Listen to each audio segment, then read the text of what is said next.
पुणे के एक पुराने गांव में सिंघड़ किले के पास एक प्राचीन बरगद का पेड़ खड़ा था। इसकी जड़ें जमीन में सांपों की तरह लिपटी थीं और इसकी छांव दिन के उजाले में भी अंधेरा बिखेरती थी। स्थानीय लोग इसे वाड़ा चाबूत कहते थे और फुसफुसाकर इसके भूतिया होने की कहानियां सुनाते थे। कहते थे कि रात में यह पेड़ रोता है, उसकी सिसकियां पहाड़ियों में गूंजती है, जैसे कोई पुरानी त्रासदी को याद कर रहा हो। ज़्यादातर लोग सूरज ढलने के बाद इसके पास से गुजरने वाली पगडंडी से बचते थे, लेकिन कुछ जिज्ञासु लोग इसकी ओर खिंचे चले आते थे। आरव, पुणे का एक कॉलेज छात्र, इन कहानियों को अंधविश्वास मानता था।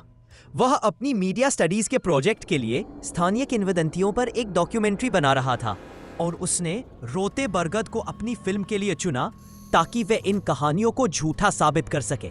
अपने कैमरे, टॉर्च और अपनी दोस्त प्रिया, जो रहस्यमयी चीजों की शौकीन थी, के साथ वो एक अंधेरी रात को उस पेड़ की ओर निकला। जैसे ही वे पेड़ के पास पहुंचे, हवा भारी हो गई। बरगद की विशालता आरव की कल्पना से कहीं ज्यादा थी। इसकी जड़ें भूल भुलैया की तरह फैली थीं। सन्नाटा इतना गहरा था कि उनके कदमों से पत्तियों की चरमराहट भी तेज सुनाई देती थी। प्रिया ने अपनी जैकेट को कसकर पकड़ लिया। उसने फुसफुसाया, यह जगह ठीक नहीं लगती। आरव ने उसकी बात को हल्के में लिया, लेकिन उसकी रीढ़ में एक अजीब सी सिहरन दौड़ रही थी। उन्होंने पेड़ के तने के पास कैमरा सेट किया। तना मोटा और निशानदार, जैसे सदियों के दुखों ने उसे तराशा हो। जैसे ही आरव लेंस ठीक कर रहा था, एक गहरी दर्द भरी सिसकी ने सन्नाटे को तोड़ा। प्रिया ने उसका हाथ पकड़ लिया। सुना तुमने? आरव ने सहमति में सिर हिलाया।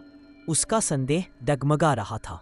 फिर वही आवाज आई, इस बार और तेज, जैसे कोई औरत रो रही हो। कैमरे ने वह आवाज रिकॉर्ड कर ली। एक ठंडक भरी कराह जो पेड़ से ही आती प्रतीत हो रही थी। आरव ने हिम्मत जुटाकर कहा, जड़ों को देखते हैं।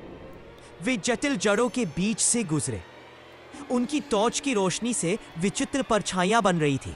सिसकियां और तेज हो गई, जैसे कोई बेताबी से मदद मांग रहा हो।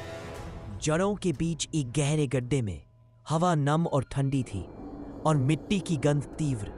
प्रिया ने एक कोने में एक छोटा जीर्ण शीर्ण मंदिर देखा, जिसमें मुरझाए गेंदे के फूल और एक टूटी मूर्ति थी। उसके सामने एक फटी साड़ी पड़ी थी, जिस पर काले धब्बे थे। अचानक सिसकियां रुक गई। आरव की टॉर्च टिमटिमाई और बुझ गई। अंधेरे में प्रिया की आवाज कांप रही थी, आरव, यहाँ कुछ है। इससे पहले कि वह जवाब देता, एक ठंडी हवा गड्ढे में घुसी और सारी हवा में तैरने लगी, जैसे किसी अदृश्य हाथ ने उसे उठाया हो। प्रिया चीख पड़ी जब साड़ी ने उसके हाथों को जकड़ लिया। आरव ने उसे खींचकर निकाला और प्रिया को लेकर बाहर भागा। सिसकियां फिर शुरू हुई, अब एक बच्चे की आवाज के साथ जो बह रही थी, मत जाओ, मुझे छोड़ दो। वे कैमरे तक पहुंचे और उसे लेकर हॉस्टल की ओर भागे। अपने कमरे में आरव ने फुटेज देखी। उसके हाथ कांप रहे थे। ऑडियो में सिसकियां साफ थी, लेकिन वीडियो में कुछ और भयानक था। गड्ढे में एक धुंधली आकृति दिखी, एक फटी साड़ी में लिपटी औरत, जिसका चेहरा धुंधला था और गोद में एक बच्चा था। उन्होंने इसे अपनी आंखों से नहीं देखा था, लेकिन कैमरे ने इसे कैद कर लिया था। प्रिया डरी और सहमी इस बारे में बात करने से इनकार कर रही थी। आरव ने गांव के इतिहास को खंगाला। एक पुराने लाइब्रेरियन ने उसे 1940 के दशक का एक रिकॉर्ड दिखाया। बंटवारे के दौरान एक युवा औरत अपनी छोटी बेटी के साथ हिंसा से बचने के लिए सिंघड़ किले के पास छिपी थी।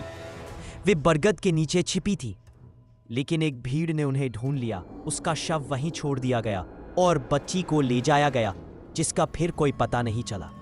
गांव वाले मानते थे मां की आत्मा अपनी बेटी के लिए रोती है, जो उस पेड़ से बंधी है। आरव को ठंडक महसूस हुई। कहानी ने सिसकियों, साड़ी और बच्चे की आवाज को समझा दिया। उसने फुटेज को बिना संपादन के जमा किया, सबूत को खुद बोलने दिया। डॉक्यूमेंट्री को खूब सराहना मिली, लेकिन आरव को उस त्रासदी का इस्तेमाल करने का अपराध बोध सताने लगा। वह अकेले बरगद के पास लौटा और मंदिर में फूल चढ़ाए माफी मांगते हुए। वह रात सिसकियां नहीं सुनाई दी, लेकिन जब आरव वापस लौट रहा था उसे अपने कंधे पर एक हल्का स्पर्श महसूस हुआ। उसने पीछे मुड़कर देखा, लेकिन कोई नहीं था। तभी उसके फोन में एक नोटिफिकेशन आया, एक नया वीडियो फाइल जो कुछ मिनट पहले का था। दिल धड़कते हुए उसने वीडियो चलाया। स्क्रीन पर बरगद का पेड़ दिखा, शांत और स्थिर। फिर गड्ढे से वह औरत निकली। पहली बार उसका चेहरा साफ दिखा। वह प्रिया थी। आरव ठिठक गया। प्रिया तो हॉस्टल में थी, सुरक्षित, या ऐसा उसे लगा था। उसने प्रिया को फोन किया, लेकिन फोन बंद था। हॉस्टल में उसके कमरे में जाकर देखा तो वह खाली था। उसका सामान वैसे ही पड़ा था। गांव वालों ने बताया, उस रात के बाद प्रिया को किसी ने नहीं देखा। बरगद अब चुप था। उसकी सिसकियां बंद थी, जैसे उसने वह पा लिया हो, अपनी खोई बेटी की जगह एक नई बेटी। सब्सक्राइब करें ऐसी और भी डरावनी कहानियों के लिए।